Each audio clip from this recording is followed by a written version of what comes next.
we have bigger, deeper, more perennial fish to fry. I think we need to talk about religion and science and atheism and the foundations of morality, things like meaning, your interest in mythology, your fear of nihilism. Let's get into all of that. I think you and I share some fundamental concerns, and we feel a similar kind of urgency. I think it expresses itself in slightly different ways and different ways of talking, but we feel an urgency that our fellow human beings get certain questions right. But I think we probably disagree about some fundamental matters, and whether those will be, in the end, a matter of semantic difference and can be pushed to the periphery or not. I think that remains to be seen, but I think it will be interesting to talk about these things.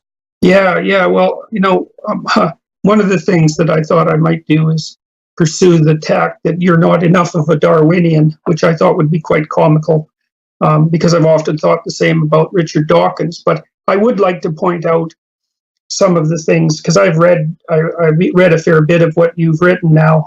It's not by no means comprehensively, but I think I've come to understand your central claims, and of course they're very powerful because you're an advocate for materialist rationalism, essentially, I would say, with a bit of spirituality on the side. And materialist rationalism is an unbelievably powerful tool, and it's very coherent.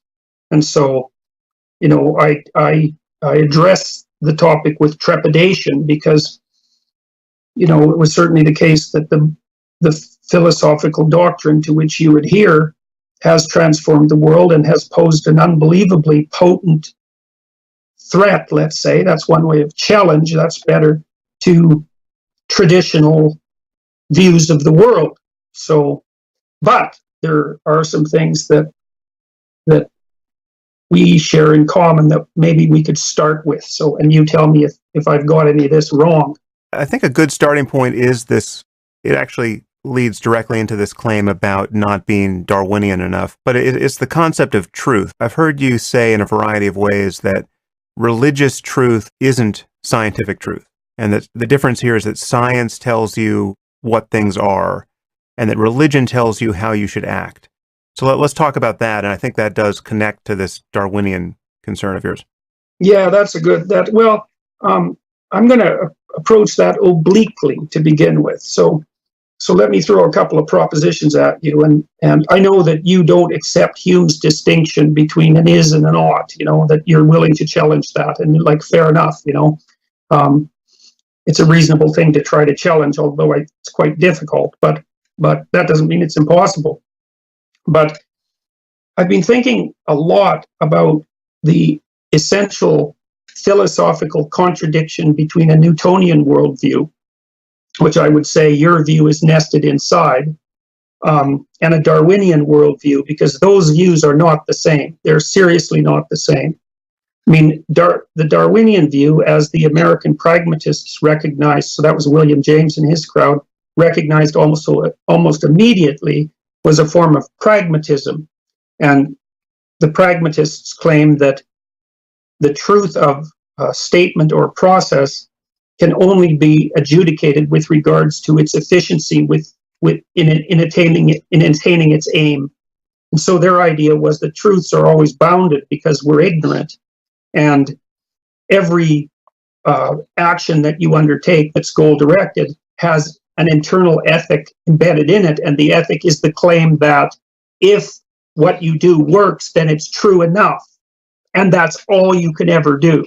And what Darwin did, as far as the pragmatists were concerned, was to put forth the following proposition, which was that it was impossible for a finite organism to keep up with a multi-dimensionally transforming landscape, environmental landscape, let's say. And so the best that could be done was to generate random variants, kill most of them because they were wrong, and let the others that were correct enough live long enough to propagate, whereby the same process occurs again. So it's not like the organism is a solution to the problem of the environment. The organism is a very bad partial solution to an impossible problem. okay, and the thing that about that is that you can't get outside that claim.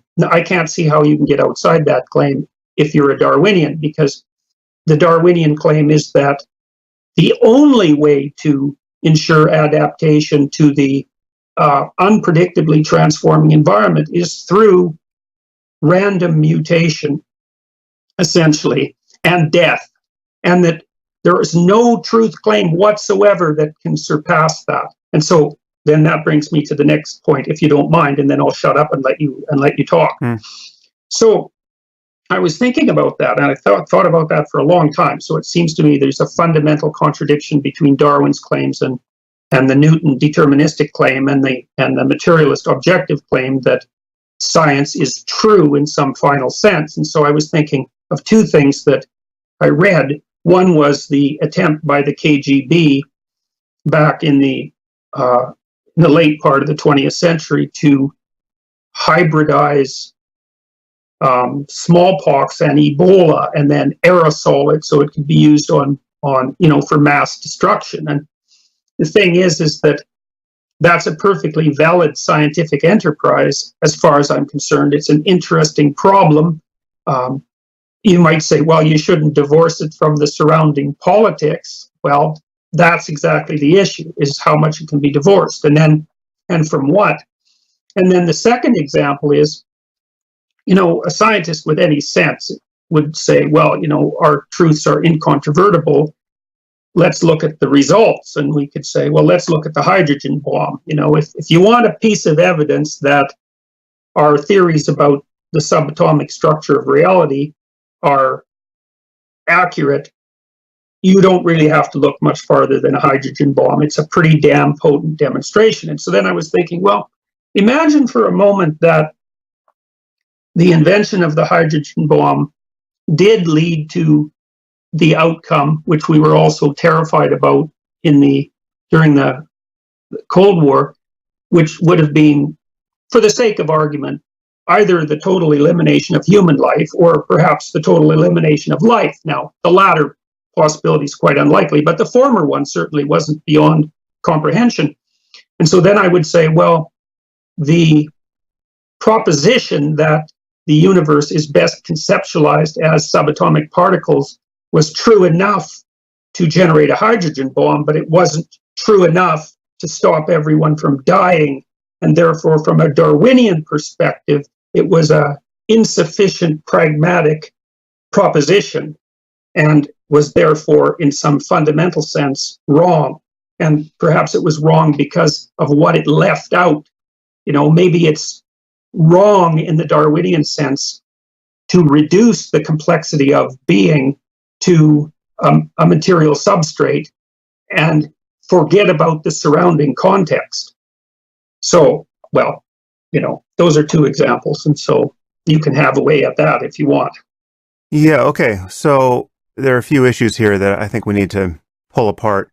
I think that the basic issue here, and where I disagree with you, is you seem to be equivocating on the nature of truth here. You're using truth in two different senses and finding a contradiction that I don't, in fact, think exists. So let's talk about pragmatism and Darwinism briefly for a second. So I've spent a lot of time in the thicket of pragmatism because I was a student of Richard Rorty's at Stanford, and I took every class he taught and just basically did nothing but argue with him about pragmatism. So I'm very familiar with this way of viewing the concept of scientific truth. I'm not so sure our audience is deeply schooled in this. So briefly, let me just add a little to how you describe pragmatism. And this is, Rorty was one of the leading lights of pragmatism, as you know, so his view may be slightly idiosyncratic, but it was fairly well subscribed among pragmatists, and he was influenced by Dewey, and he linked his view in some similar ways to a Darwinian conception of truth, but not quite the way you're doing, it seems to me. In any case, the idea is that we can never stand outside of human conversation and talk about reality as it is, or truth as it is. We never come into contact with naked truth. All we have is our conversation and our tools of augmenting our conversation, scientific instruments and otherwise. And all we really have, the currency of truth, is whatever successfully passes muster in a conversation. So I say something that I think is true, and it seems to work for you. We're playing a similar language game, and some people disagree. They criticize what we are claiming to be true, and we go back and forth. And all we ever have is this kind of ever-expanding horizon line of successful conversations that allow us to do things technologically that are very persuasive. So as you say, we can build hydrogen bombs. And so the conversation about the structure of the atom, at the very least, the conversation about the amount of energy hidden in the otherwise nebulous structure of an atom, that becomes, very well grounded in facts that we all can agree are intersubjectively true. Yeah, well, that seems to weaken the claim that it's just within language, which is kind of a postmodern claim too, because it's very difficult for me to believe that the hydrogen bomb is what it is just because we agree what it is in conversation. It immediately reflects a world outside of language. That doesn't mean we get permanent and omniscient access to that world, but it's more than language as far as. So maybe I'm misunderstanding Rorty or I think you are understanding him. He will say that, again, all we ever have is our effort to organize the way the world seems to us with concepts and language, and we just have successful iterations of that and unsuccessful ones. And a hydrogen bomb explosion, no matter how big, assuming we survive it, still falls within this empirical context of an evolving language game. And I agree with you that it does connect with postmodernism in a way that is decidedly unhelpful. And Rorty was a fan of Derrida and Foucault. And, I remember walking out of Derrida's lecture at Stanford. I literally had to climb over the bodies of the credulous who were sitting in the aisles listening to the great man speak. And he didn't speak a single intelligible sentence, as far as I recall. Well, that's obviously just because you don't have the profundity to understand, a postmodern French neo-Marxist intellectual. I don't. But to get back to some of your claims here, there's this claim you're making about the Darwinian basis of truth and knowledge, that there really is just survival, right? There's just, biological change selected against by an environment, and there's what works in that context, what is pragmatic in that context biologically, and there's what doesn't, and what doesn't gets you killed. Yeah.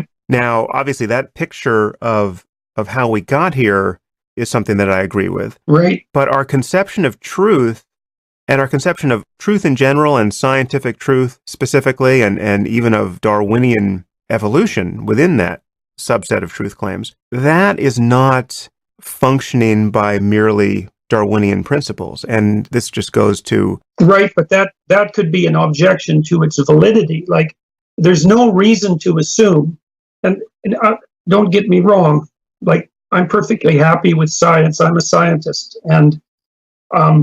but there's no reason to assume that our view of the world, our current scientific view of the world, isn't flawed or incomplete in some manner that will prove fundamentally fatal to us. As a working assumption, we can decide not to worry too much about that, and that's fine. But yes, I agree, and more fundamental than that, and I think this is the accurate version of the claim you're making.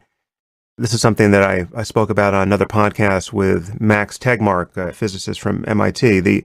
There is just the fact that within the Darwinian conception of how we got here, there's no reason to believe that our cognitive faculties have evolved to put us in error-free contact with reality.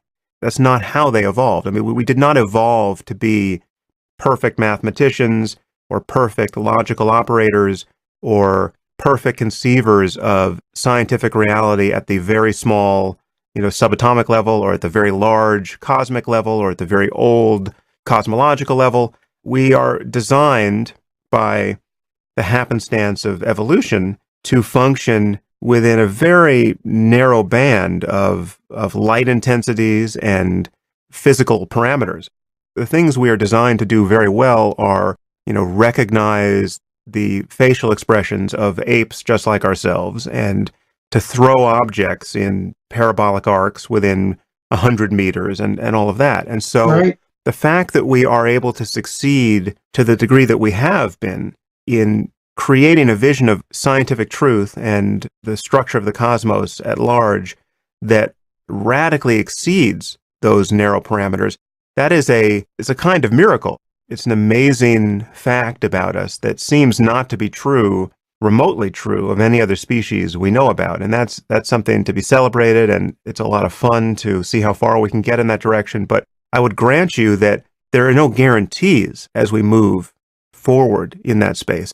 And in fact, we should be skeptical about how easy we can have it in this space. Yes. One thing that Max Tegmark said, which I thought was fascinating, he goes one step further than I had tended to go along these lines, where he said that we should expect, as just based on accepting the logic of evolution, we should expect that we will have our common sense intuitions frequently and really incessantly violated by what we discover to be true about the nature of reality through science. Yeah, what we discover scientifically to be Yeah. true about the nature of reality. Yeah, well, so partly I made the case that I made to indicate to you and the listeners where I'm starting from in some sense. So I think it's not unreasonable to assume that you're making the metaphysical claim in some sense that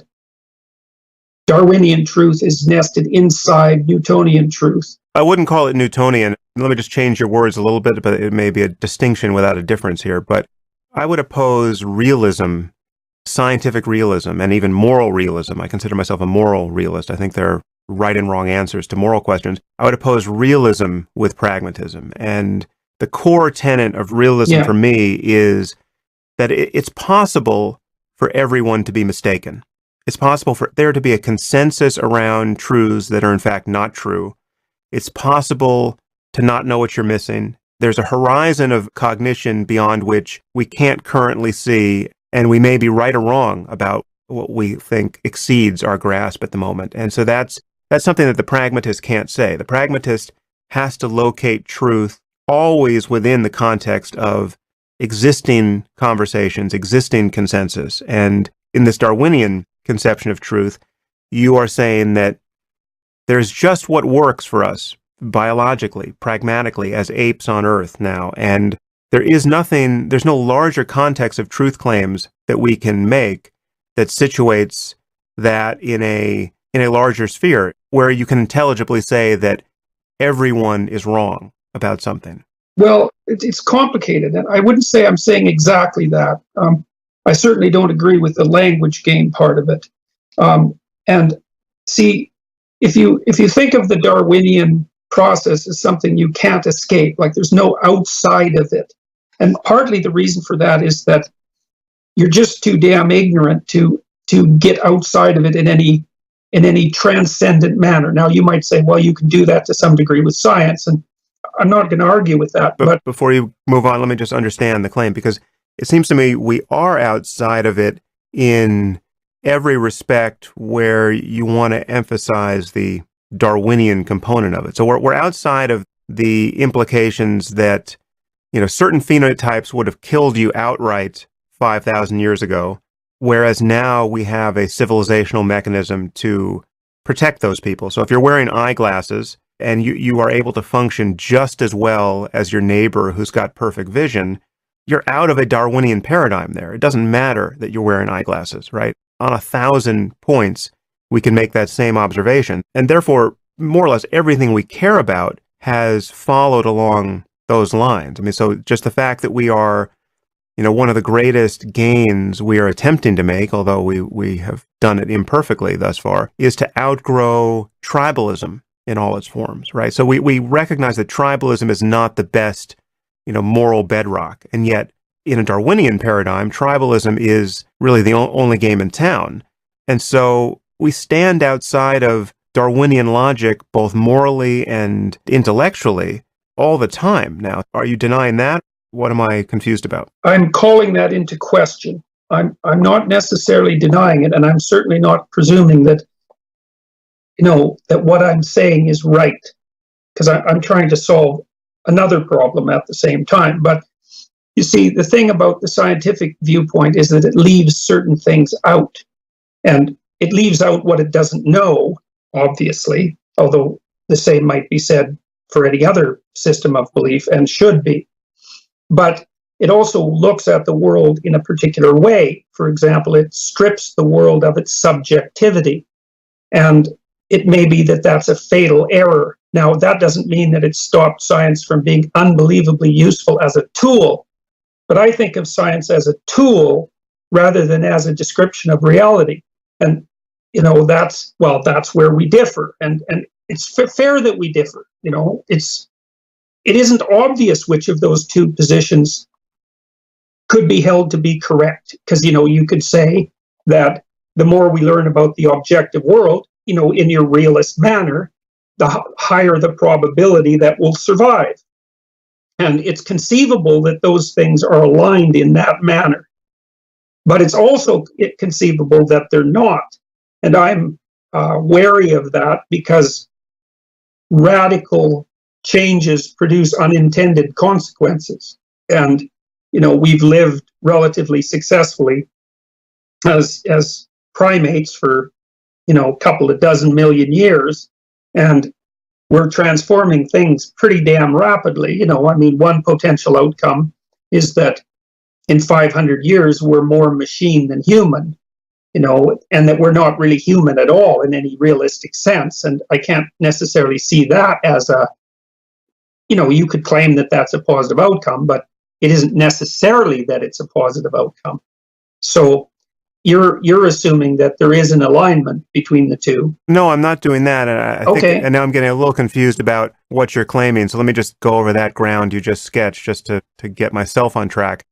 So it seems to me that you're saying that the reductio ad absurdum of a Darwinian conception of knowledge would be if we ever learned certain truths that got us all killed, well, then that would prove that these things weren't true or that this was an intellectual dead end. Yeah, they weren't true enough, I would say. Two things here. One is that there's nothing about my conception of science that discounts the reality or the significance of subjectivity. So I understand what you're saying when you say that science or materialism leaves out subjectivity. And I've ridden that same hobby horse against that conception of science myself. So you won't find a friend of eliminative materialism in me.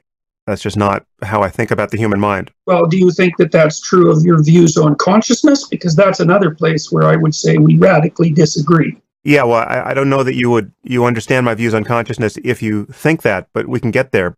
I think there's a subjective dimension of reality that is undeniable. In fact, I've said, for instance, that consciousness is the one thing in this universe that can't be an illusion.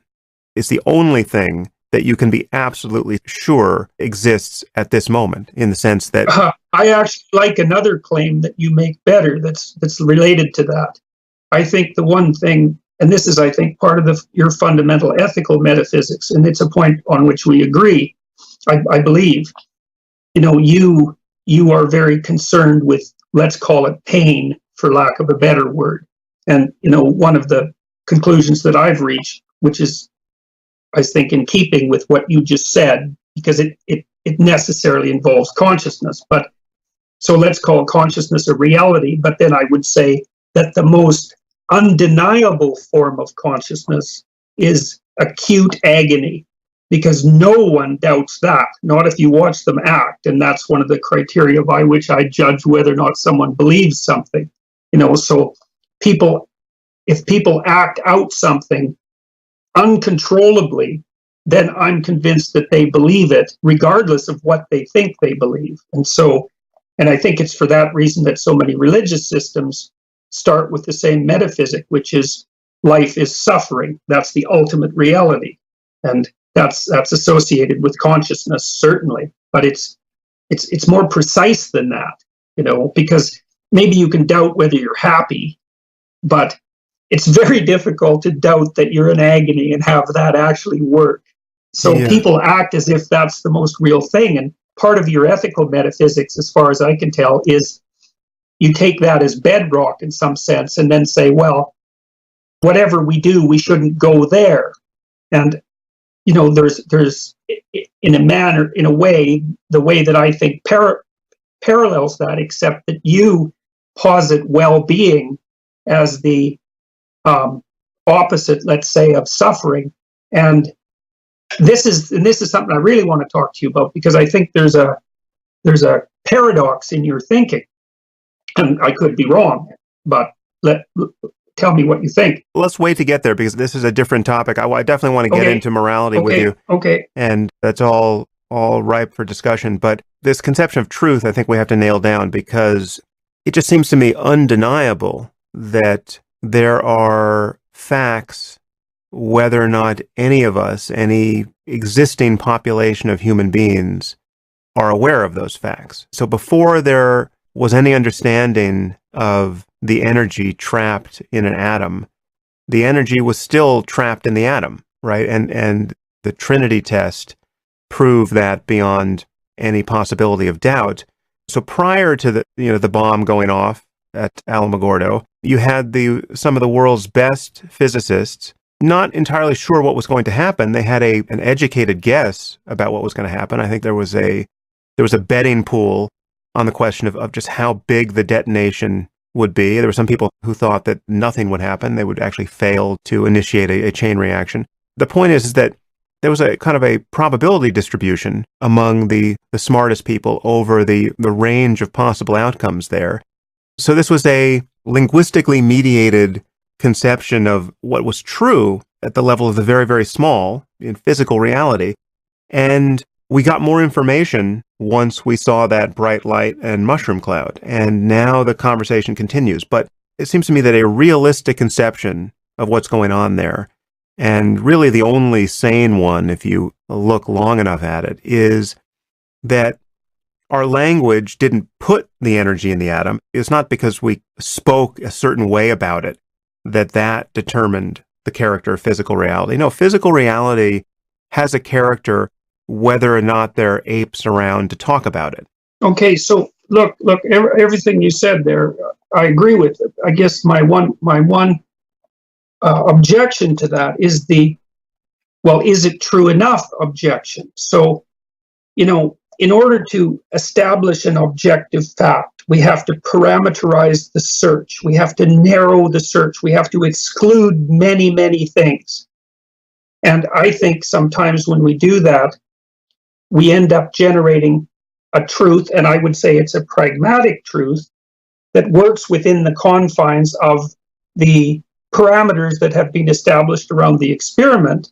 But then when launched off into the broader world, much of which was excluded from the theorizing, the results can be catastrophic. And I would say that's akin to the problem of there's operationalization, right, where you reduce the phenomena to something that you can discover and discuss scientifically. And then there's generalization back to the real world. And one of the things that you see happen very frequently is that the operationalization succeeds, but the generalization is a catastrophe.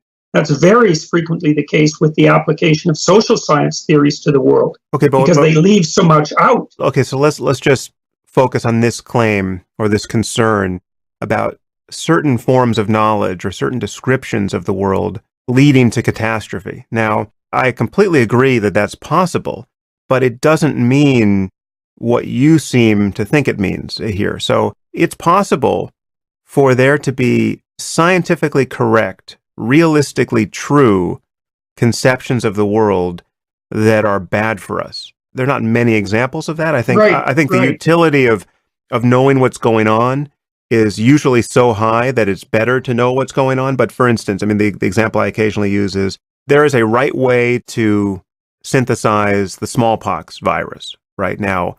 Is this knowledge good for anyone to have? Well, perhaps at the CDC or in certain labs, we want to have this knowledge because it allows us to develop an inoculation against smallpox. It allows us to understand viral properties in ways that perhaps we wouldn't otherwise. I don't know. I don't do that work. But it seems to me to be objectively dangerous to play around with synthesizing smallpox. And this is not the kind of knowledge that you want to spread as far and as wide as possible. Well, right, exactly. That's the parameterization and the generalization problem. That's precisely it. Okay, but to point out that this is dangerous, to point out that it would be irresponsible to spread this knowledge, to point out that in the wrong hands, this could be catastrophic and in fact could end the human experiment, right? Mm-hmm. The career of the species. So it could be very anti-Darwinian, to use your framing, Yes. in a local sense with respect to Homo sapiens, because this could be the thing that kills all of us, right? Right. That's, yes, catastrophic, fine,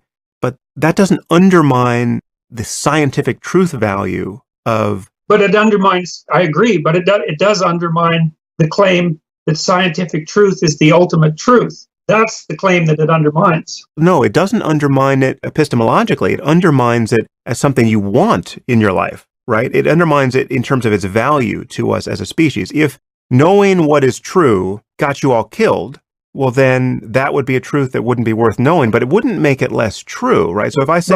So let's imagine for a moment. I understand what you're saying, and I don't see that there's any logical problem with it.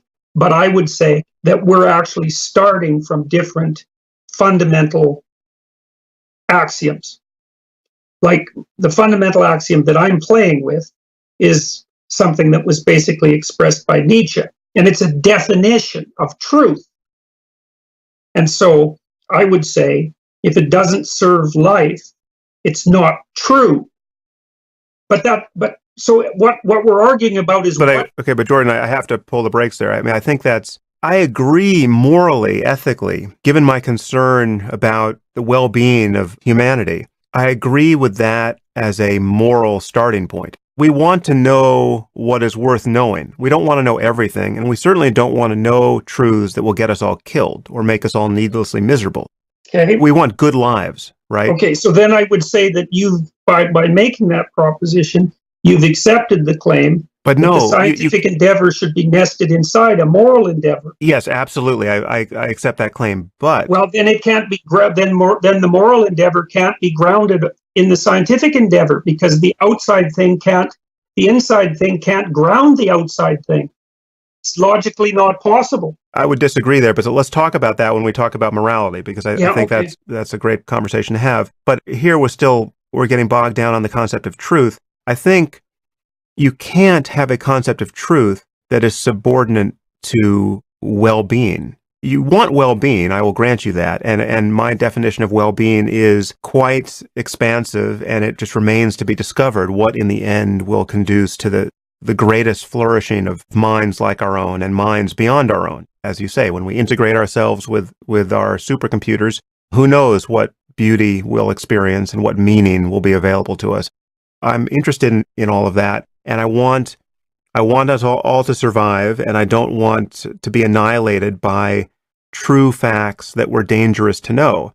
But but it seems to me then, correct me if I'm wrong, but it seems to me, and believe me, this point I'm pushing is part of the reason that I got to where I got. It's exactly this issue, because I realized that it was necessary for our attitude towards science to be nested in something else, which was a higher moral conception. And if I'm not mistaken, you just made the claim that, if there are scientific things that we could mess with that might destroy us all, it would be better if we didn't. Okay? Yes, but by what standard? We will get there, but they will be no less true. You clearly have to have a conception of facts and truth that is possible to know, that exceeds what anyone currently knows and exceeds any concern about whether it is useful or compatible with your own survival even to know these truths. Okay, well then I would say that I don't think that facts are necessarily true. So I don't think that scientific facts, even if they're correct from within the domain that they were generated, I don't think that necessarily makes them true. And I know that I'm gerrymandering the definition of truth, but I'm doing that on purpose because I'm trying to nest truth within a Darwinian framework, which I think is a moral framework. And I think that the logic of your argument about morality is going to push you in the same direction, inevitably. You're choosing, following Nietzsche here, you're choosing to use the word true you're choosing to freight it with some moral concerns that will make it very difficult for people to understand what you mean and for you to understand what they mean when you use truth as a synonym for, as you just said, correct. A fact may be correct, but it's not true. Right. It seems to me this is counterproductive, and you lose nothing by granting that the truth value of a proposition can be evaluated whether or not this is a fact worth knowing or whether or not it's dangerous to know. No, but that's the thing I don't agree with, because I think that that's the kind of conception of what constitutes a fact that does in fact present a moral danger to people, a mortal danger to people. And I also think that that's partly why the scientific endeavor, as it's demolished the traditional underpinnings of our moral systems, has produced an emergent nihilism and hopelessness among people that makes them more susceptible to ideological possession. I think it's a fundamental problem, and I do believe that the highest truths, let's put it that way, the highest truths are moral truths. I'm thinking of that from a Darwinian perspective. I want to get there with you because I think that that's the center of the bullseye, but we have to nail down some epistemology here. So I will state a few things. Or even some ontology. Yeah, so I just want to make a few claims which I think are unobjectionable, and I can see whether we're on the same page here. I'm going to probe you from my epistemology to yours. It seems to me that I can make statements about reality which neither of us can judge to be true. We just don't have the tools, or we're not going to take the time to do it. But we know there is a fact of the matter whether or not we can get the data in hand. So I could say, for instance, you have an even number of hairs on your body, right? Now, I don't know that that's true, but I know I have a 50% chance of being right about that. And this is not a non-binary possibility. This is a binary one, assuming you have any hair on your body. I'm not going to tell you either. Yeah. So presumably you don't know this about yourself. I don't want to envision what it would take to know that about oneself all the time. And in any case, it's susceptible to change. Now, what do you think about that? We don't know whether you have an even or odd number of hairs on your body. Well, I would agree with that, but I would say that the reason for that is that the definition of truth that you're using to make that statement true is nested inside the question itself, and I'll accept the definition and the question for the sake of pursuing that. We're outside of any kind of Darwinian imperative here. There's no reason to know this. You wouldn't be better off knowing this one way or another. You can do nothing with this knowledge. This is one reason you wouldn't seek the knowledge, but... Right, but it won't hurt or kill me. And it's no less true. Me inside the Darwinian framework, and so I'm willing to go along with it. Okay, but let's say it could hurt or kill you. Let's say that, now you're a hostage, and your hostage takers have a bizarre religion of their own invention where they will kill people who have odd numbers of hairs on their body, and they will venerate people who have even numbers of hairs. So now your life depends on which is true about you. And perhaps, if you have an even number of hairs, you want to find out. If you have an odd number, you don't, or you find out only to then surreptitiously pluck one so that you can be now a safe member of this moral emergency. So nothing has changed with respect to truth value about the claims we might make about the hair on your body, right? It's just a different situation. Your concept of truth can't be hostage to these superficial changes in context. I think it's inevitably hostage to them. I don't think you can help it be hostage to them. I think that even the choice of what you're interested in as a scientist is subject to contextual factors that are part of the parameters within which you ask the question. Jordan, what does that mean in this context? So I'm talking, again, this is a bizarre example that just may seem strange to talk about for any length, but I think it reveals, at the very least, an awkward commitment to revising our language. I think what it means technically is that the only final way of sorting out whether a scientific claim is sufficiently true is through Darwinian means. Because I think that the Darwinian process is the only way of adjudicating truth. Now, you don't accept that, and that's fine. I mean, it's not like what you're doing isn't coherent. I'm just confused at this point. It's not that I don't accept it. It's just I don't see how you can accept what you sound like you want to accept here. So you just agreed that if I were to assert that you have an even number of hairs on your body, I would be making a truth claim, which, one, I'm clearly not qualified to make, but it's basically a coin toss bet. It's analogous to my saying, the coin you just flipped and haven't revealed to me came up heads. It's an importantly similar claim to that. If I'm a rational person, it's a truth that I would assert only probabilistically. I have a 50% confidence that I'm right here. I will not be surprised to be right, and I won't be surprised to be wrong. And it seems to me that you're now claiming that this changes totally if someone comes into your office with a gun and says, I'm going to kill you if the coin came up heads, or I'm going to kill you if you have an odd number of hairs on your body. No, what your situation has changed. What changes there is that in the one situation, it's a really stupid game to be playing. And I'm not being what would you call it? Dismissive, making that argument. It's like, see, what you're doing is that you're taking a way of looking at the world, and you're making a micro example out of it, and you're saying that within the context of that micro example, truth is not malleable by situation. It's like, okay, I buy it, but the problem is that micro example isn't separate in the actual world from the macro examples, which would be, let's call it, the scientific method as such. And there may be local applications of the scientific method where the local facts generated are sufficiently, context independent so that you can't make any contextual claims. But I could say, well, it turned out in 1,000 years that entire empirical game was fatal. Mm-hmm. And so then I would say, well, the micro parts of it were fatal too. You just couldn't see it.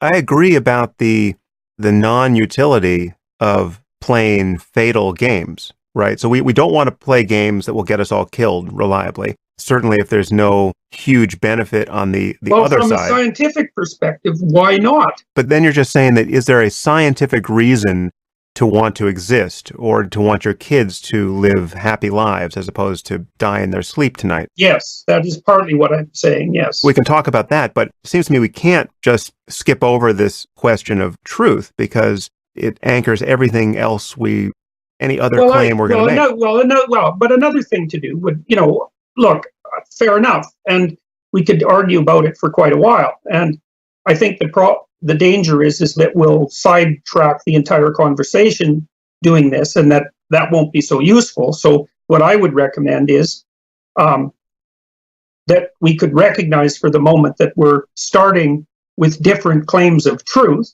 But I don't think we are. I think you're simply deciding at the end of the day to say that any truths that led us down a path where we suffered unnecessarily or died weren't true. Right. You have to choose what you mean by true. You have to. And I'm not accepting the same definition of truth that you operate under, and it's partly because I believe that Darwin trumps realism, let's say. I believe that pragmatism trumps realism. But even the truth of Darwinism is not anchored to a Darwinian conception, in your view, of truth. It's anchored to a realistic one. So Darwinism will not prove to be false if knowing about Darwinism gets us all killed. That's entailed in your claim. Darwinism would bite its own tail there and disappear. Well, not necessarily, because our conception of Darwinian evolutionary processes could be flawed as well, and probably is. I mean, the recent developments in... That goes without saying. Yes, we do not have a complete scientific picture of reality, but if evolution is true in any sense, if cosmic rays initiate point mutations in genomes and you get genetic diversity on the basis of that, and things get selected for based on regularities in the environment, and you get speciation, if any of that is true, if DNA has any connection to heritability, right? We have good reason to believe that we are on unusually solid ground there, modulo all of the things we don't yet know about biology. If any of it's true, it's not true in this sense that you are describing Darwinian truth. Let's just stipulate that knowing all that about ourselves, knowing about evolution, knowing about molecular biology, in 25 years, that will allow us, based on perverse social changes that are kindled by that self-knowledge and technological breakthroughs, synthetic biology that are empowered by it, we will annihilate ourselves. If Martians came down and had to assess what went on here, the honest description of what happened is we have a species of apes that understood something about evolution, and it was fatal to them. Let's just say that's true. Okay, if that's true on your analysis, we would then have to say that evolution wasn't true. No, we'd have to say our theory of evolution wasn't true. But if you then had to look at the ways in which it was false, you wouldn't be able to find any way it was false up until the moment it killed us. Oh, that's possible. That's possible. And I think you're making a subtle and useful point. I mean, because you're playing with the idea of nesting again. It's like Darwinian theory nested in a realistic worldview, or is it the other way around? And you're making the claim that the Darwinian theory is a variant of realism theories. It's a good claim. But it has to be this way, because just imagine two counterfactual situations. Well, here's a way that it might not be true. It might be that the world of selection, let's call reality that which selects. And so let's say that our scientific theories bear some approximation to a description of that which selects, and that informs our Darwinian theory.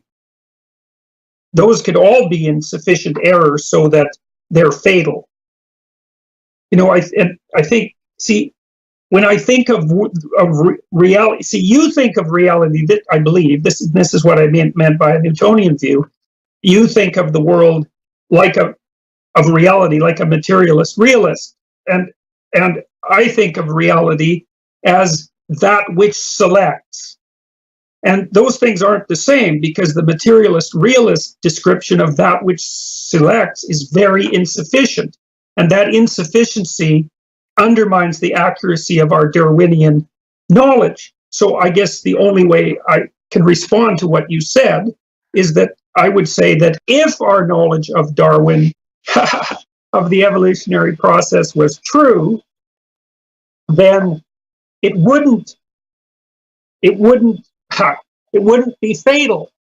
Now that's a strange claim, and I'm not sure that it's true, but I think it might be. I think that because let's say that our theory of the genesis of life and the genesis of the world and all of that became comprehensively accurate. I would say that we would find that would give us a place in the world that would bolster our probability of surviving rather than undermining. And I guess that's partly because, and this is another claim of faith, I suppose, but when we're starting to mess around with the definition of fact and true, you get down to the place where you have to make axiomatic presuppositions. I would say that reality is not opposed to our existence. I need to break in here, Jordan, because I just think you're not noticing the price you are paying for redefining a word like truth. And, ironically, it's probably even a steeper price than what these gender pronoun maniacs are attempting to pay for asking that everyone use their favorite word to describe their identity. Truth is a bedrock conception. It's not just a scientific one. It's a journalistic one. It's an interpersonal one, and it is Okay, good. Well, let's flip to that. It's that to which our very sanity is anchored, and I think you tug at this anchor at your peril. Right, definitely. Believe me, I'm perfectly aware of that. It's put me in peril many times. But I would also point out that people were getting along just fine without an empirical conception of the world for millions and millions of years, and animals still manage it. So they're obviously operating on some level of representation of reality that doesn't require articulated empirical investigation. It's possible to survive without having a clear notion of truth, but it's probably not possible to be reliably understood in a conversation about scientific reality or the relationship between mind and matter or anything else that we're trying to talk about here. And so let me just point out a few things. It seems to me what you're doing here is you are marrying the concept of truth, which is an epistemological one, also to the concept of goodness. And maybe you want to freight it even more with the concept of beauty. You're going to fuse truth and goodness and perhaps even beauty together as this kind of jewel that can't be spoken about in its terms of its separate parts because they are fused now. But this creates a few problems. So for instance, if you are going to talk about truth as being inseparable from goodness, and goodness being a matter of what happens in the end, but we never really reach the end necessarily. We're just moving forward in time. So what happens here is we'll have all of these descriptions of reality and ways of talking about it and things we can do technologically on the basis of this advancement in our conception of things. All of that can be going forward quite nicely. All of it can seem true and beneficial and tending toward the good, but then something happens which, on the basis of what we know and what we perhaps only dimly understand, just winds up killing us, right? And then what you now have to do is go back in time and say all of the things we had good reason to believe were true weren't because of this fatal episode at the end. And then if you had a separate population of people who believed all the same things, but because of some contingent difference in their situation, those truths, now in scare quotes, those truths didn't wind up killing them, but they went on to flourish perfectly by their light. Well, then I would say that the contingent difference that you're describing would be significant. It's clearly significant for their survival, but how can it be significant for the truth? I mean, it could be just as... I don't accept the proposition that a contingent event that wasn't related to definitions of the truth could produce the divergent outcome that you propose. I just gave you one. I mean, granted, it's a cockamamie example, but it's... Yeah, I know, but that's the problem. Take my terrorist. We could put you in a situation where knowing something or not knowing something would get you killed. And yet, the fact that it would get you killed doesn't reach into the truth value of the statement. If there's someone going around Toronto killing people for not being able to name all the U.S. presidents in sequence, and let's say he's wrong about what the sequence is. So if you give him a sequence that is in fact inaccurate, that is untrue, but it works for him and you survive, it doesn't make it true, right? I mean, you need a concept of truth that flows through. It makes it true enough to survive. Yes, it makes it useful. It's a good thing you got the wrong sequence, but I did tell you at the beginning that I was a pragmatist nested in Darwinism. And look, and I've got one more thing here. You know, you dragged me down this pathway claiming that I'm going to run into all sorts of trouble by conflating truth and beauty and goodness. But you're doing exactly the same thing when you claim that there can be a scientific basis for morality. You're just inverting the causal order. I'm doing it from a pragmatic perspective, and you're doing it from a scientific perspective. But it's not pragmatic. Well, I think it is, because I don't think that you can come up with a moral conception that isn't pragmatic. You think you can, but I don't think you can. So, I'm not. It's not like you don't put your arguments forward with power and coherence. They're powerful arguments, and I'm not saying that I'm right. You are saying that you're right in the sense that you're not persuaded by the argument here. It seems to me that you have to grapple with this. Or at the very least, I need to move forward knowing exactly what you're claiming here. And I don't believe that I do. So I just want to come back to this example that I just stumbled upon, which seems to me to get at the issue nicely. If you were in a situation where someone asked you to rattle off the sequence of U.S. presidents, and you rattled it off, swapping the order of a few, but that were the perfect order to keep you alive, because now you're in the hands of some evil genius who himself is confused about the order of U.S. presidents, and he will kill you if your order is divergent from his.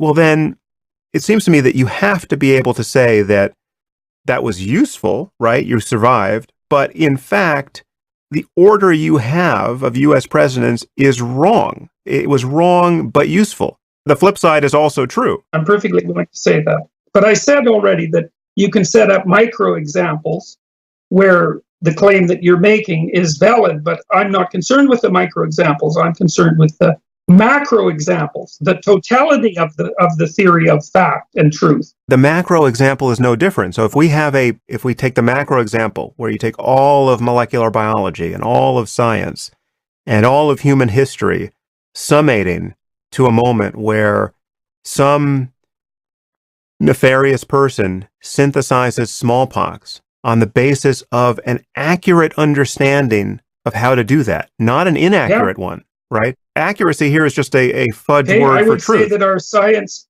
was insufficient insofar as it didn't manage to deal with the fact that we have nefarious scientists. Sure, it's insufficient. Right, but that's a big problem. Okay, it's a big problem. It's the biggest problem. That's factually true, and I would say, yeah, it's factually true insofar as it goes, but it wasn't sufficiently true to solve a fatal problem, which would be the problem of the nefarious scientists. So it was deeply flawed despite its local applicability. Deeply flawed in its, let's say, the way we used it, morally. We didn't know enough to correct for human stupidity. Right, exactly. Yeah, so we want to know more. That's it, exactly. But none of its falsity migrates back to the biology that described smallpox.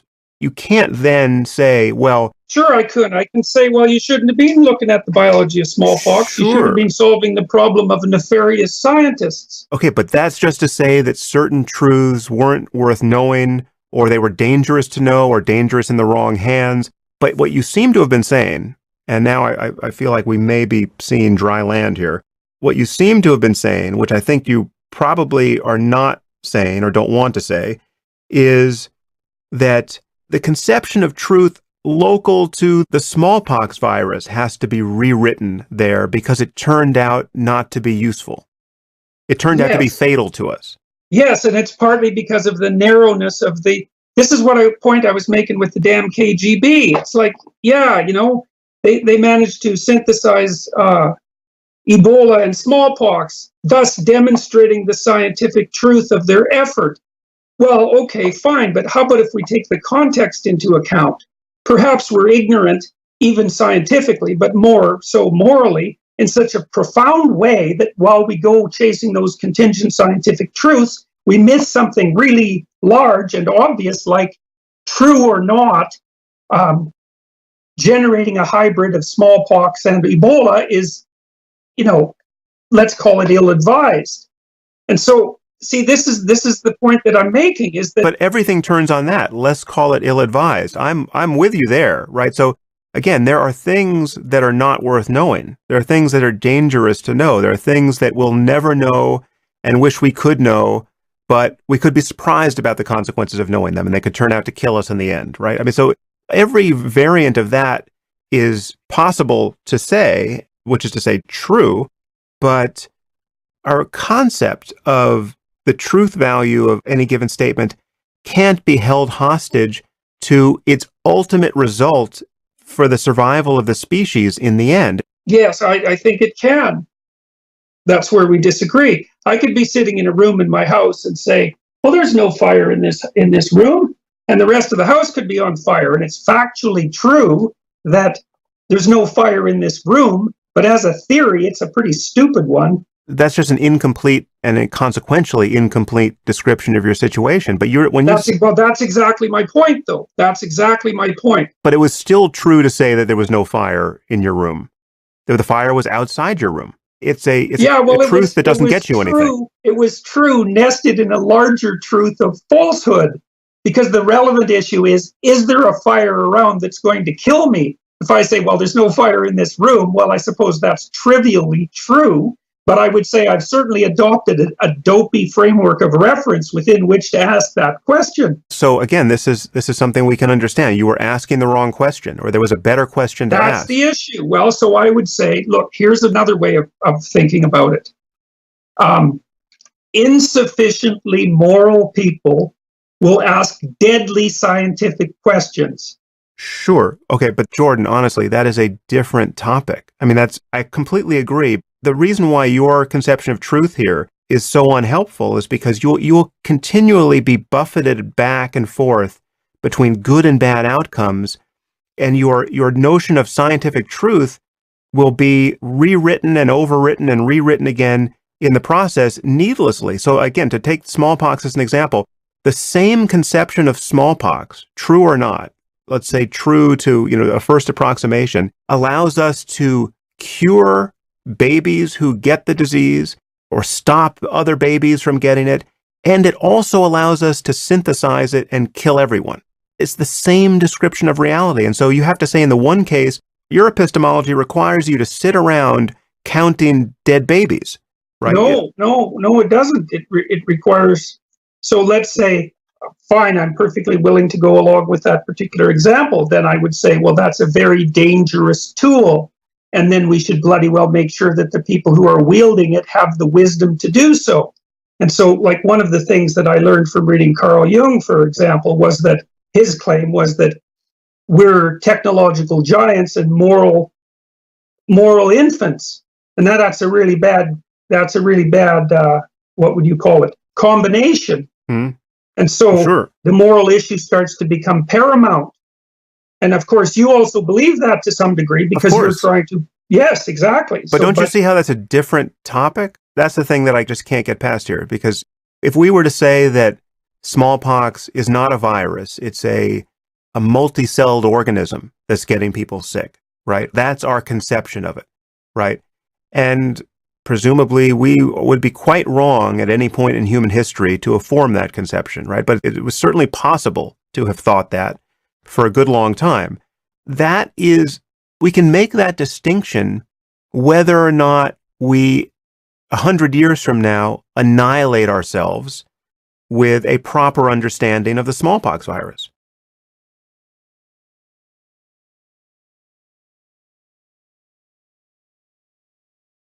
Well, I already admitted, as far as I can tell, that you can make micro claims that but it's all just micro claims until the end of time. That's not what I'm talking about. It's all. No, it's not. It's not at all micro claims, because there's like the materialist realist perspective is a kind of ethic, and it governs how people look at the world.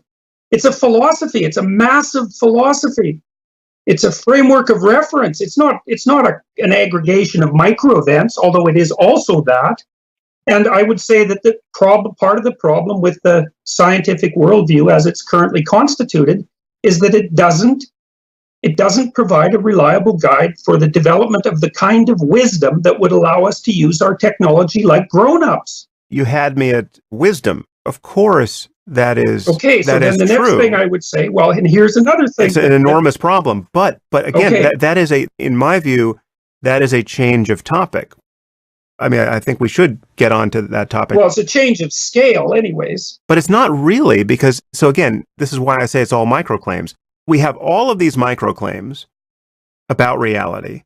And this extends to every branch of science and mathematics, but it also extends to just ordinary facts, like the fact that you and I are talking on Skype now. Now, that is true, as far as I can tell. It's the only way I was attempting to talk to you, and I see the Skype logo on my computer. But this is a claim about which I could be right or wrong, and the rightness or wrongness of the claim is not going to be adjudicated by whether or not we survive another million years as a species. And you take the functionally infinite number of microclaims like that, and you carry them forward in time, and you build technology on their basis. And yes, this whole effort can be wisely guided or not, but whether it's wisely guided or not does not change the factual legitimacy of any one of those claims that has preceded your ultimate. It might, because it might highlight what they left out.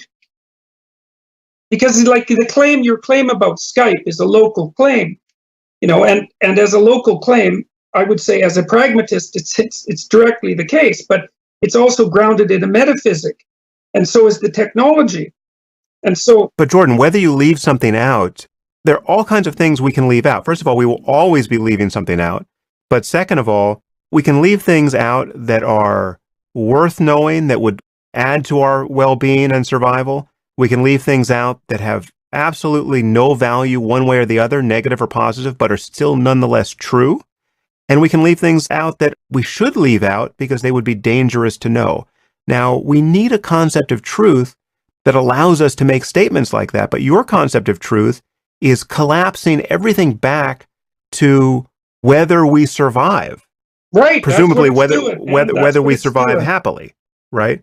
No, just whether or not we survive. There are things that are worse than not surviving. We could survive in a way where everyone has a life that's not worth living. Okay, well, that would be bad too. I would agree. We could create a kind of prison planet for ourselves where everyone gets tortured as long as possible, even the torturers, and nobody likes it. Yes, well, I would say that the probability that that game would sustain itself for very long is low.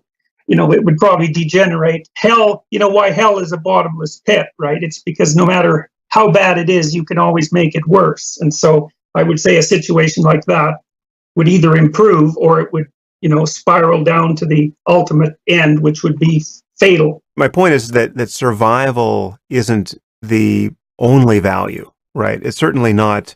You could argue it's not even the deepest value. And the moment you form a conception of a life that would be worse than not living at all, it seems to me that you have trumped mere survival.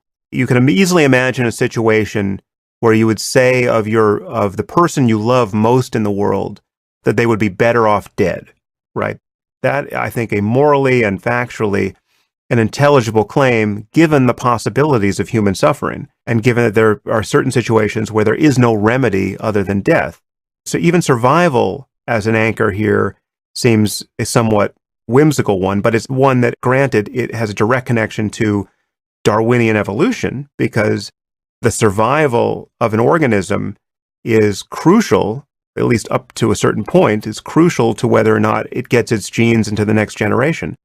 But again, I just think it's so obvious that you need to be able to use the word true and false and not continually have to dance around this freighted meaning and swap in synonyms like accurate or correct. And you just have to acknowledge that something can be true and dangerous. I would say it's objectively true as far as our scientific theories are accurate at this time in this local context. Okay. And that's as far as I'm willing to go.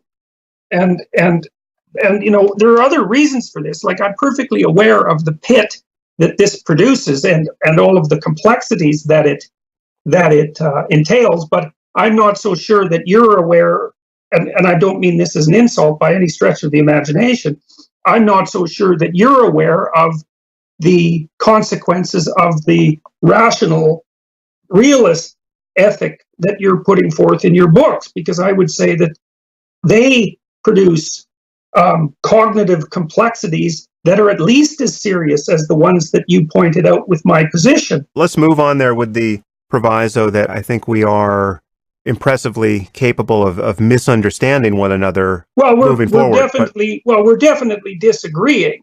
I think you understand me, and I think I don't think we are disagreeing. I think you are committed to elevating the concept of truth, or what you imagine to be elevating it, into this kind of the moral stratosphere where it entails goodness.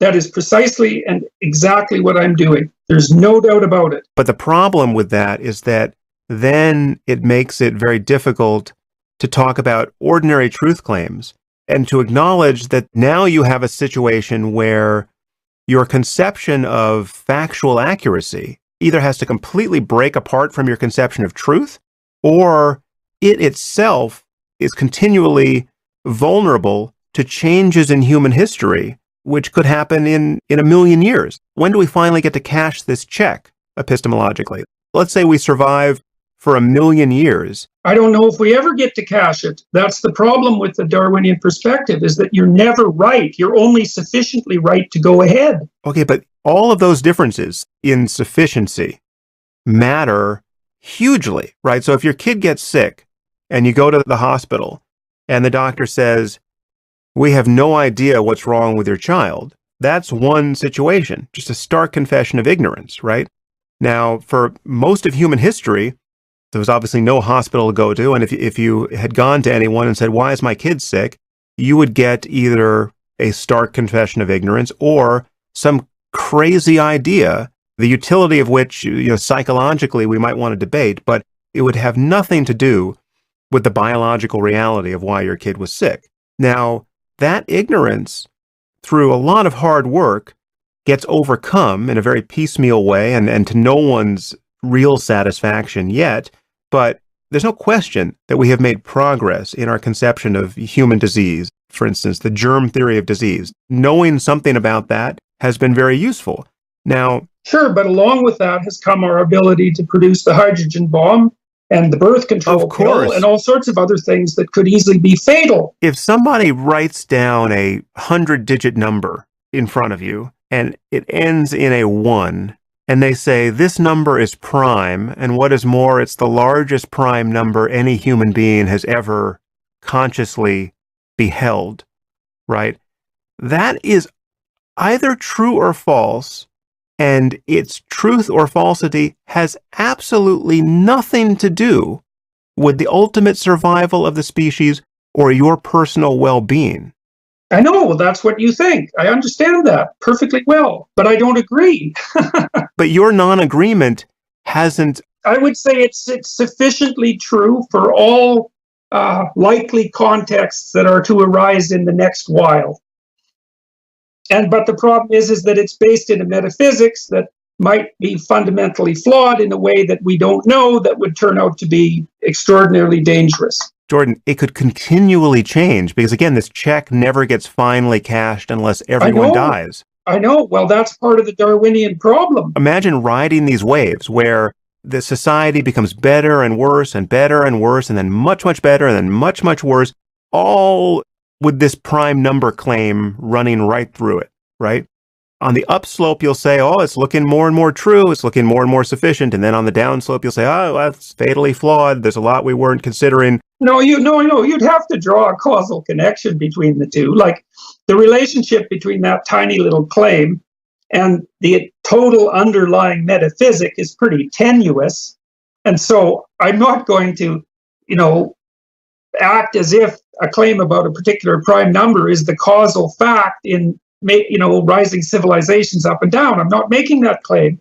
I'm making the claim that there's a metaphysic underneath that claim, and it could well play a causal role in those rises and falls. But it doesn't play a causal role in adjudicating the question about whether or not that number is prime. Well, I suppose that's where we get back to some degree to the problem of Rorty and these language game issues. Is like there's some rules that the game of prime numbers follows. We'll call it a game.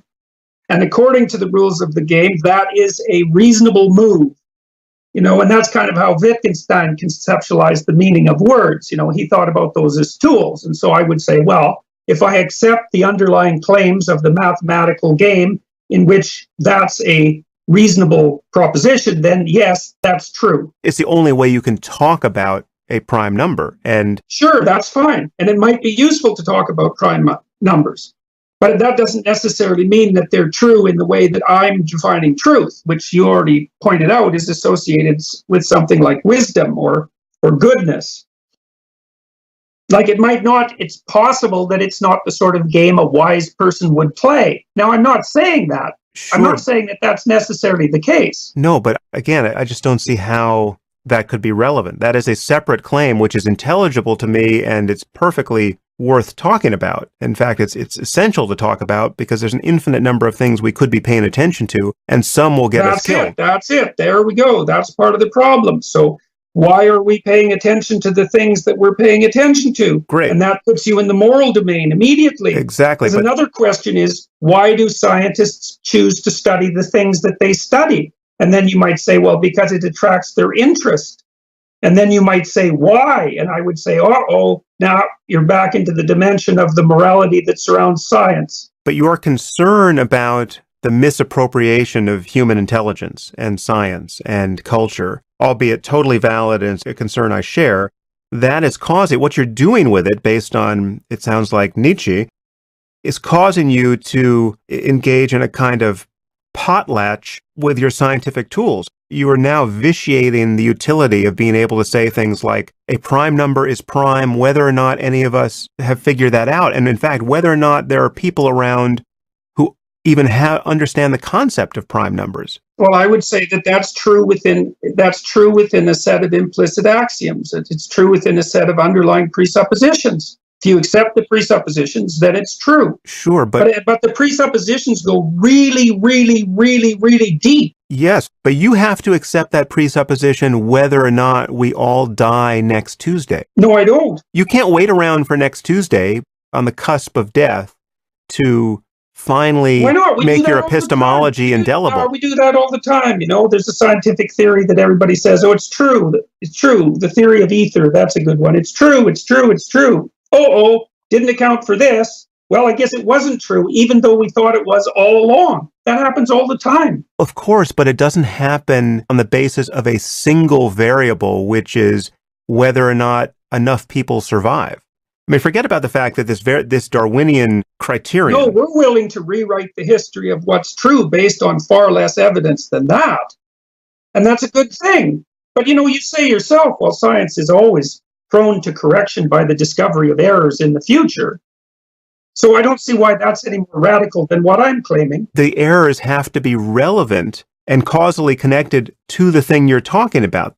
Our mere survival, and again, there are vagaries here. Then the question is, as I said before, survival for what? If you're surviving only to be immiserated, we could call that into question. But then there's the question of whether enough people survive, right? So like how many deaths would begin to erode our confidence in the primeness of a given number, right? 500 years ago.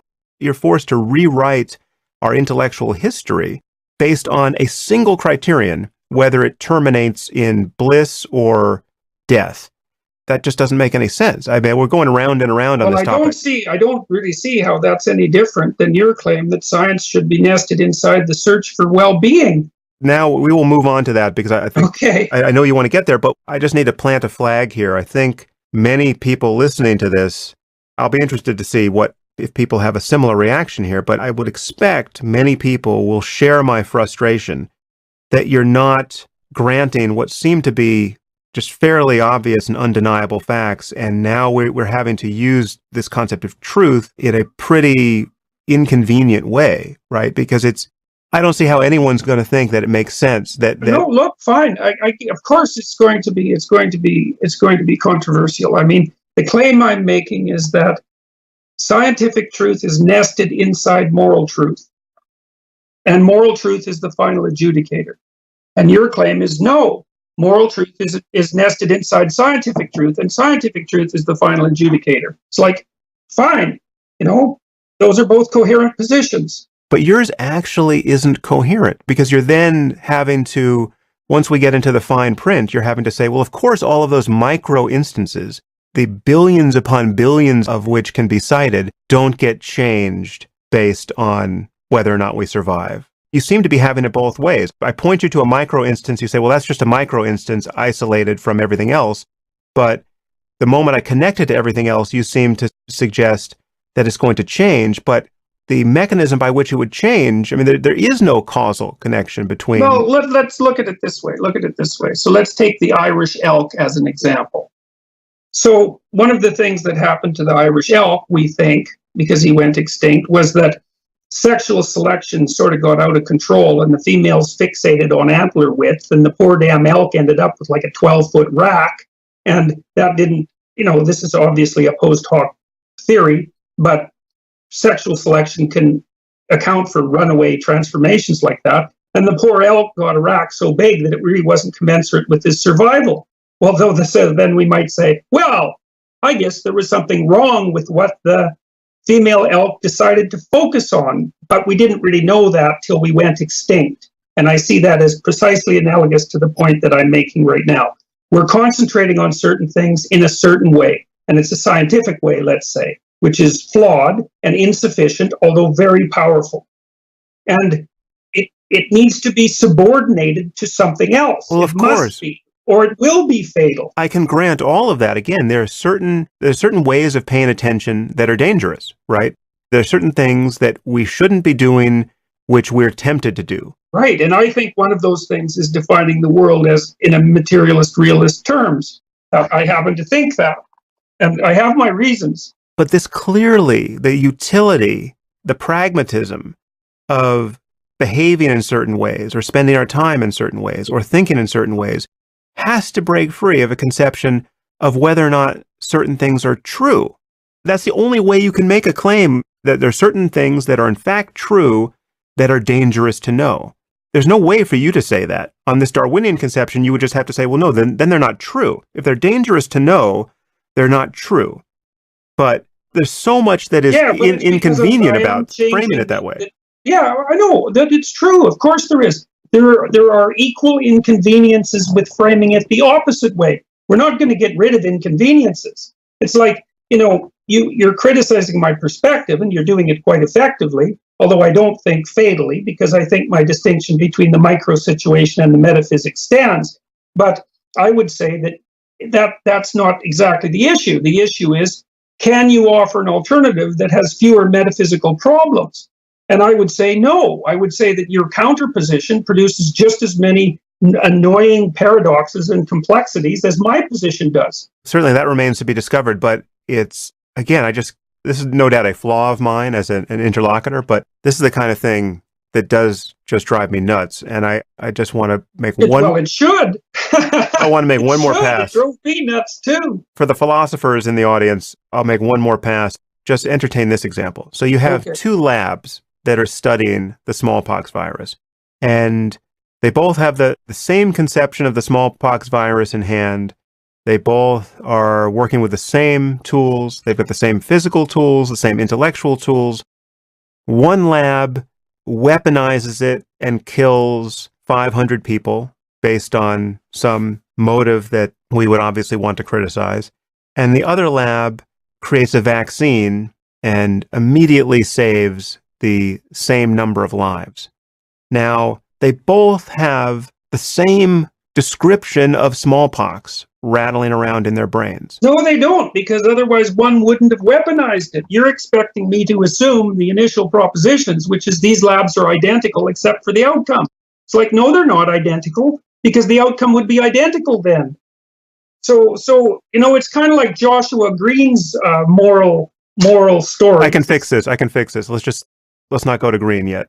Then the difference between the two labs is not a difference in there's not good people in one lab and the opposite in another.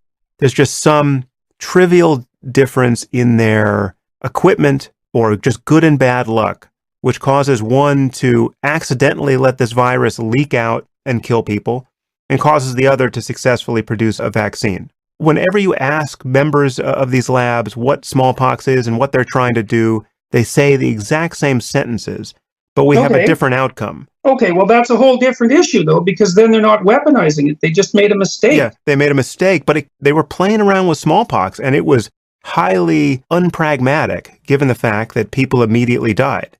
And if the other lab hadn't produced its vaccine, everyone could have died. So here we've got two linked conditions that share the same epistemology. They've got the same truth claims about smallpox. One is inadvertently killing people, highly non-Darwinian, non-pragmatic on your account. The other is saving people, and in fact is the only bulwark against the consequences of the ineptitude in the first lab, right? Okay, fine. First of all, I don't think it's a very good example because it only involves the death of a few people, but let me counter with a real world example. No, don't change the example. Scale it up. Let's say they're killing half of humanity, and the other lab is saving as quickly as they can the remaining half of humanity. Okay, well, what would happen? Give me your conception of truth to describe what's happening here. See, you're binding it again. And because you say, well, one is exactly the same as the other, except there's a snake in one. There was a hole in somebody's glove, right? Whatever. You can make it as trivial as you want.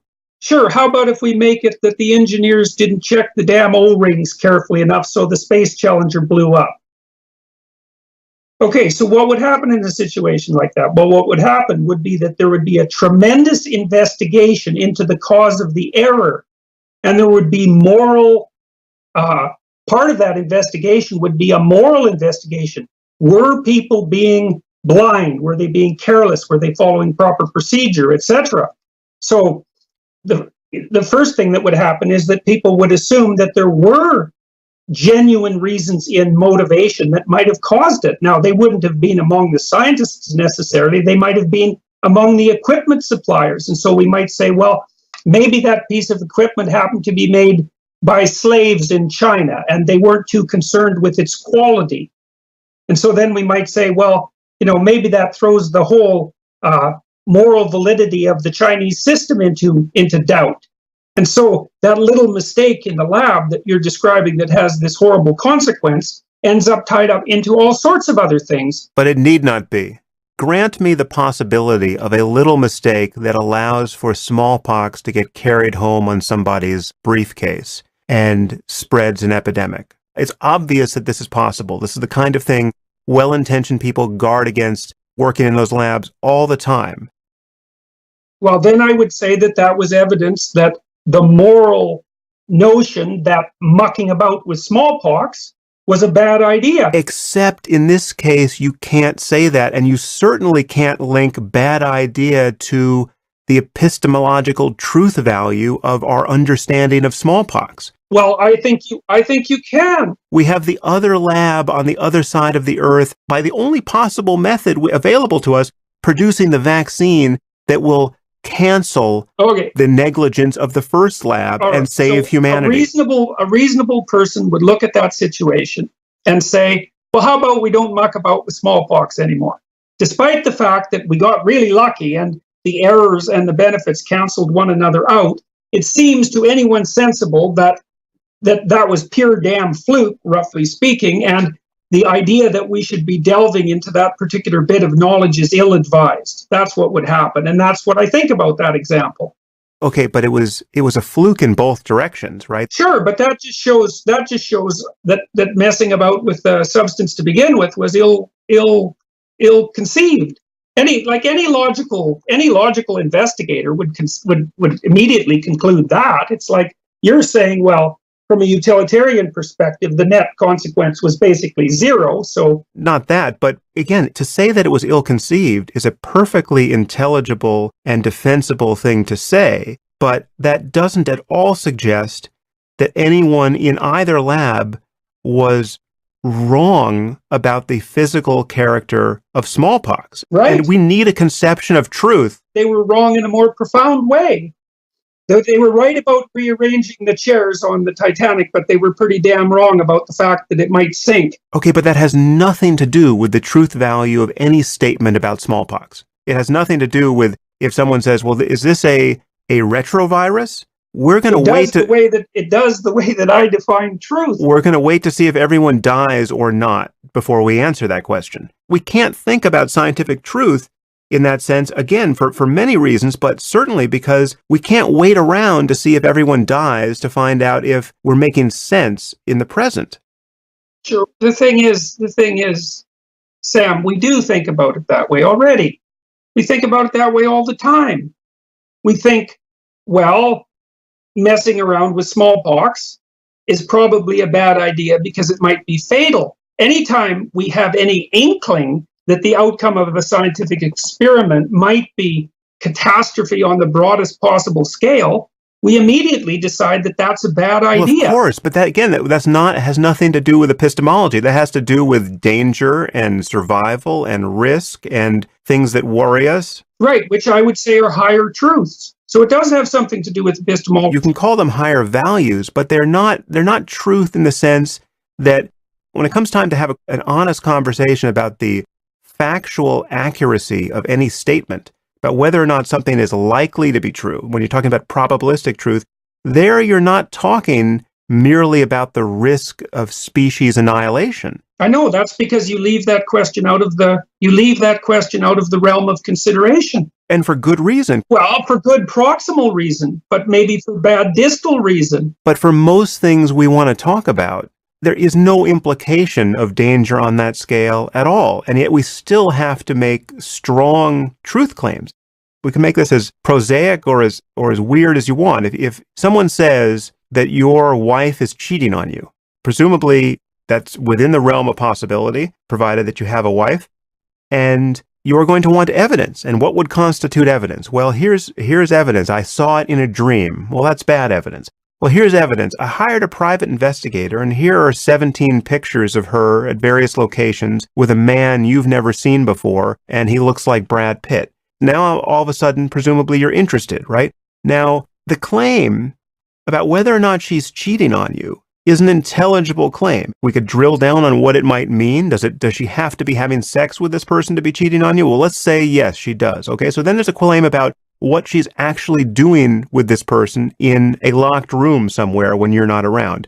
That's a claim that has absolutely nothing to do with whether or not you wind up killing yourself based on your reaction to this unhappy truth. If you then wound up killing yourself, we could say at the end of the day, well, it would be better if he hadn't known that. It would certainly be better if she hadn't done that. It would have been better if he had married a different woman. Surely we would want to say that. It might be better if he would have paid attention to his damn marriage and to attribute the cause of his demise to the existence of the photographs. This is why I brought up Josh Green, is that investigations into this kind of morality always frame it in such a way that... Jordan, you have to grant one thing here. There's one piece that doesn't get moved here. You cannot move the piece that because you killed yourself, it's not true that she was having an affair.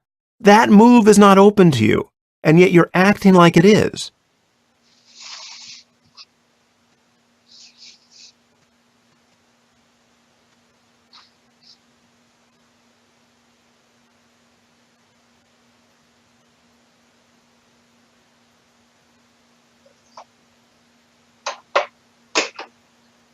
Well, I think we've been going down this road for so long that I'm not exactly capable of them at the moment of making the macro example leap, because you're making a case there that it's sort of quasi-associated with science. That's the photographic evidence and the realism that's associated with that. And then you're making the claim that, it's not true that she wasn't having an affair. I'd have to take that apart more. He killed himself. Like, you're throwing a lot of things into that example that I believe are contextually important to my unpacking the ethics behind it. Because you're equating the fact that she had an affair to him committing suicide, which, there's a whole backstory there. And it also depends to a large degree precisely on what you mean by an affair, which was something that you brushed over. So, you're acting. That's the problem with these damn micro examples, is that, and this is why I don't trust Josh Green's work. It's because you set up a narrative that's completely fictional, and you act as if each of the subcomponents of the narrative are isolated truths that have no external context. You say, well, the external context has no bearing on the issue at hand. And that's just generally not true. It has a lot of bearing on the issue at hand. Well, it bears on some of it, and there's other parts which it obviously can't bear on. Well, I'm just asking that you distinguish those two. Here's an example, man. I've been in courtrooms lots of times, say, with divorce cases, and the issue of what constitutes an affair, which you brushed over, and you said, well, it may depend on what kind of sex is going on, whether or not it's technically an affair. It's like, the photographic evidence of her in bed with another man would not necessarily be enough to convict her of having an affair in a court. You're assuming that the photographic evidence is prima facie evidence of the affair. And the way you're doing that is by circumscribing the definition of affair such that it fits with your notion of factual evidence. You might say, well, it's certainly the case that she was having sex with another man. Jordan, I'm just using it to demonstrate that it doesn't make sense to subordinate our conception of truth or the factual accuracy of any given description of reality to what happens perhaps in some distant future vis-a-vis the survival of anyone. Now, we can talk about the survival of people and of the species as our primary concern. That's a totally valid thing to care about. Why? In fact, there's very few things. Why is it valid? if it isn't at the top of the hierarchy of truth claims, why the hell would you bother subordinating science to it? As you point out, there are things that are more important than understanding reality scientifically. Hey, great. That's exactly my point. You're not making that point by using this Nietzschean conception of truth. What you're doing is making it very difficult to talk about facts. It's more of a Darwinian conception of truth than a Nietzschean one. I mean, Nietzsche just referred to it obliquely, but you just admitted that there are... But the truth is not even a Darwinian conception of truth. It's certainly not a Darwinian conception of Darwinism, because the truth value of a Darwinian description of biology is not predicated on any harms that may come on the basis of people thinking in those terms. That's an additional thing we can be concerned about. Sure. But there's a claim inside Darwinian thinking, which was recognized by all the pragmatists who were very, very smart people, that the truth metaphysic, there's truth metaphysic nested in Darwinian theory, which is that you don't have access to the truth, even if you think you have. The best you have are the truths that support the probability that you will continue with your existence and the existence of the species. And there is no truth outside that. And you're saying, yes, there is. There's a root. That is not the pragmatic conception of truth. The pragmatic conception of truth is not merely anchored to the Darwinian logic of evolution and survival. No, they considered it a subset of pragmatic thinking. As soon as Darwin published his work, the American pragmatists, particularly Dewey, but also William James, jumped on it instantly and said, well, there's an example of the generalizability of our claims about pragmatic truth. It's even the case in the biological world, and there's no way outside of that. And that's not my invention or my particular interpretation. I mean, that drove the fundamental American philosophy, pragmatism. Again, I've been very close to pragmatism because I was just endlessly haranguing Richard Rorty in person about these things. But most of what we talk about, most of the statements we want to make about reality that have some truth value or not, however dimly we can see the basis of it or not, most of this content has no obvious connection and may, in fact, as a matter of the history of the species, have no actual connection to our survival. Why do you care about well-being then? To me, you're making two paradoxical moral claims at the same time. On the one hand, again, you're wanting to move on to another topic, which is totally understandable at this point. But I think it's partly because when you're talking about the other topic, I think that you will necessarily land up in the position that I just described if you pursue it far enough. Not if I can't make your position make sense when talking about terrestrial reality or even fictional reality. So I could say, for instance, that in Shakespeare's play, Hamlet was the Prince of Denmark, right? Now that is a factually true statement about a fictional world. Hey, you talked about white lies, right? Jordan, please. I'm not skipping off the topic. I'm directly addressing it. Something can be true at one level of analysis and not true at another. That happens all the time. That's what a white lie is. It happens all the time. And the reason we're stuck on this discussion is because you won't allow me to make a distinction between provisional factual truths, which I don't want to dispute because it's self-evident that they're correct. But that isn't what I'm saying. I'm saying that there's an underlying metaphysics that's at question here. There's two different claims you could be making when you call them provisional.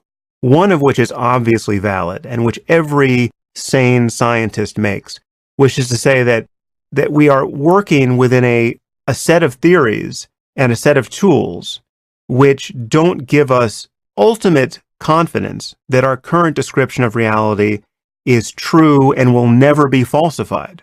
We're making falsifiable claims about the world in a Popperian sense, many of which have not yet been falsified and which therefore are still in good standing. Okay, would you say that one of those falsifiable claims is that the work that we're doing in the lab is beneficial to mankind. No, but you need not make that. Are you sure? Because that is but Jordan, what you need not claim. make that claim. You could make that claim, or you could make the claim that it's harmful, or you could make the claim that it's neither beneficial nor harmful, and yet it's still intelligible in that context to say that what I'm doing in the lab is no less true. Yeah, but people it may not don't be useful. Do that. People don't do that in the real world. They always claim that what they're doing is of benefit. And that's because they recognize the fact that whether or not it's of benefit trumps whether or not it's factually true. Okay, but Jordan, now we've been doing this for 2 hours, and my only claim is that you have to be able to distinguish these variables.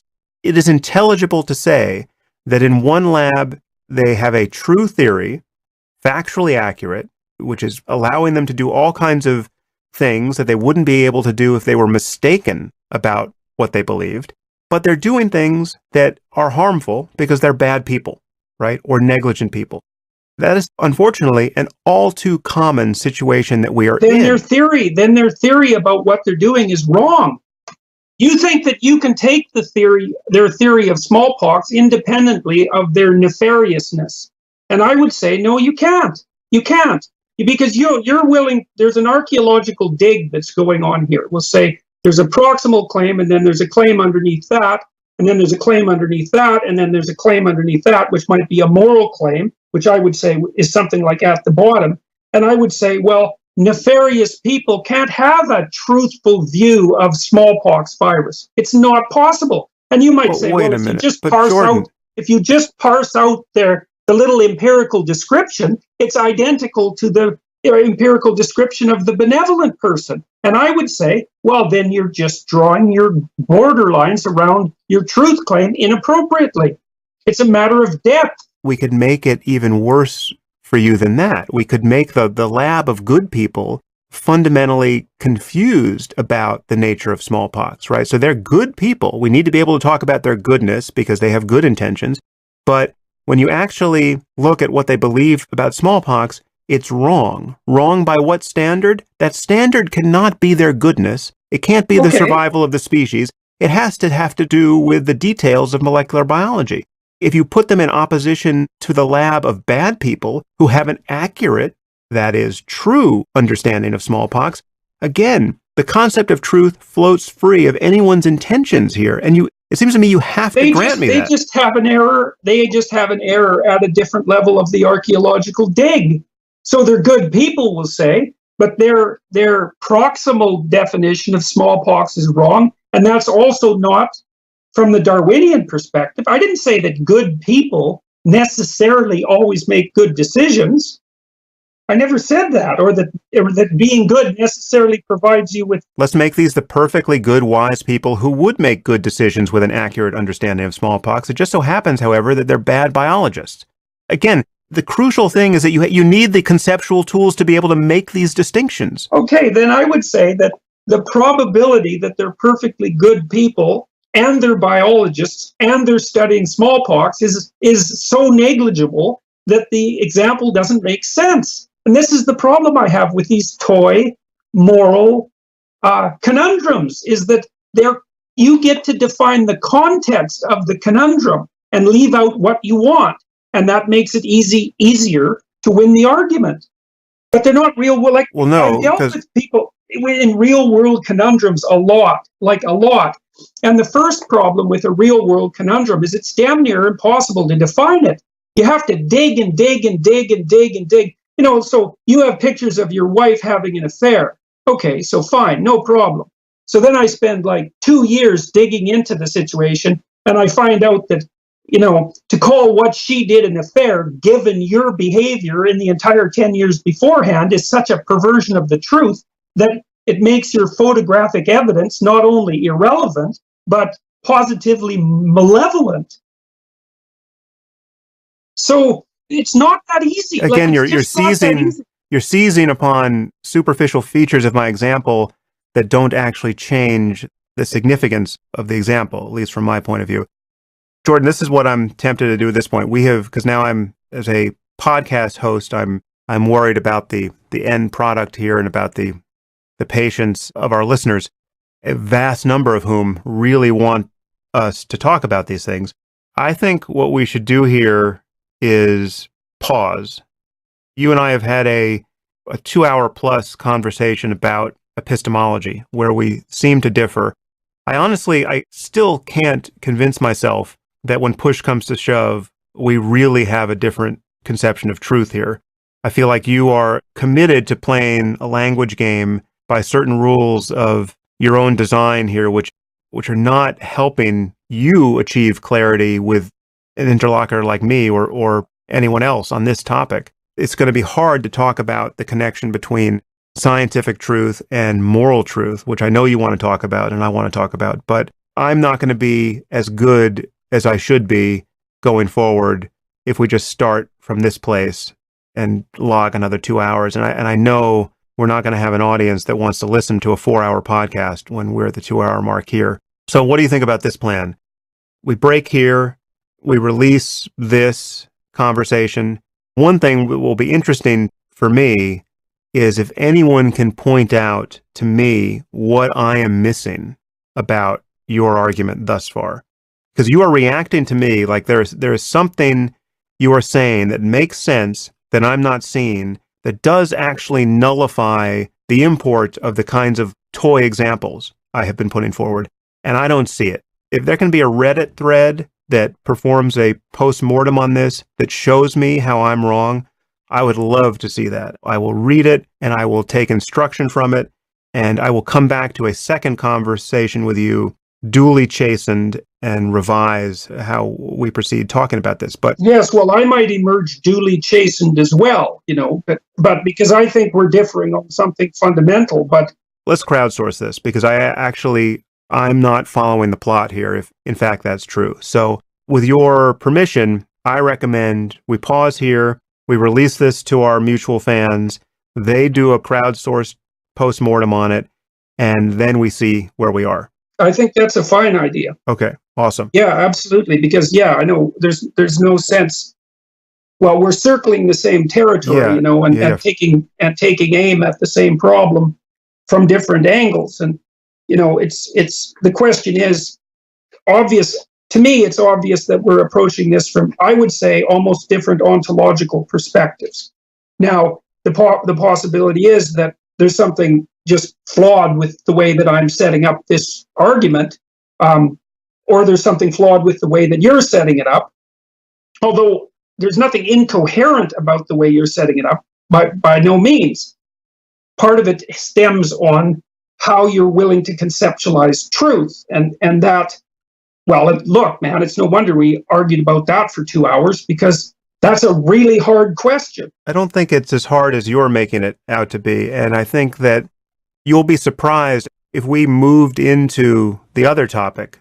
I think you are assuming there are implications of my views about grounding morality in science, say, that I think don't exist. So I think you think we're farther apart on questions of morality and value than we probably are, and then you're plowing that assumed difference into this part of the conversation and kind of grappling with it there. I just think it's just not the case. You will find that I have no hesitation at all, for instance, in subordinating the scientific project to questions of what will maximize human flourishing in the end. I mean, if you can show me a line of research that is bad for people, I am going to be no more enthusiastic than you are. But again, we can't reduce the concept of truth to that. Well, that is the question, that is exactly the question. I don't think that you can make both those claims simultaneously. And you think there's no problem in making them. And that's fine. It's a complex question. Let's throw ourselves on the mercy of our listeners and I think see what happens. That's a fine idea. I really do. Well, listen, thank you for your time. And despite how wrapped around the axle we got here and how tight I might have sounded to you at various moments, I appreciate your taking the time to do this, and I remain open to further discussions. The feeling is mutual. It's like, it's not like I'm under any illusions that this is an issue that's easy to solve. It's a fundamental issue, and I could well be wrong about it.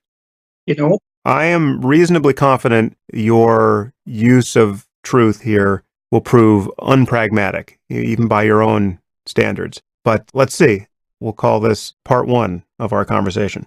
Sounds good, Sam. And hey, look, I really appreciate the invitation and also the conversation. Like it's you are very good at generating a barrage of intelligent objections. And that's great.